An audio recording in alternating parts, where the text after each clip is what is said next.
Здравствуйте, меня зовут Мария Ашаковна, я врач-акушер-гинеколог женской консультации поликлиники номер 1. И сегодня мы будем разбирать, что есть мифы и реальность при беременности после 40.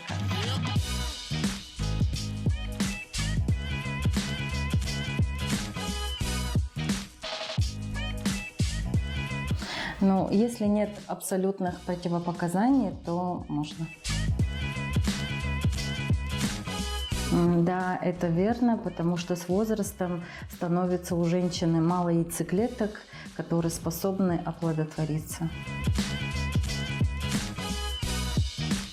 Беременность после 40 лет не омолаживает организм, потому что с беременностью могут развиться заболевания, да, которые раньше не проявлялись у женщины. Это гестационный сахарный диабет, артериальная гипертония, инсулинорезистентность, и также осложнения могут быть у беременности, это преэклампсия.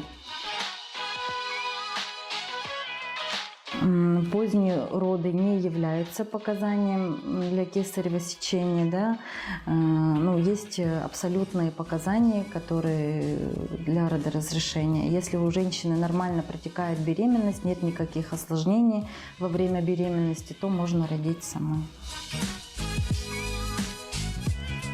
Во время беременности можно летать, если у женщины срок небольшой, желательно после 28 недель не летать. Если нет угрозы беременности, то, конечно, можно летать.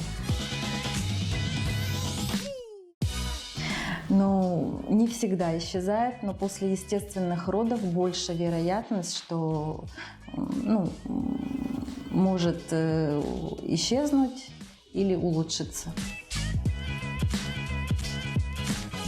Нет, за двоих есть не надо. Мамочке надо кушать, питаться правильно, потому что плод питается через сосуды. Если у вас остались еще какие-нибудь вопросы, пишите в комментариях и ставьте лайки. Не забудьте подписаться на этот канал.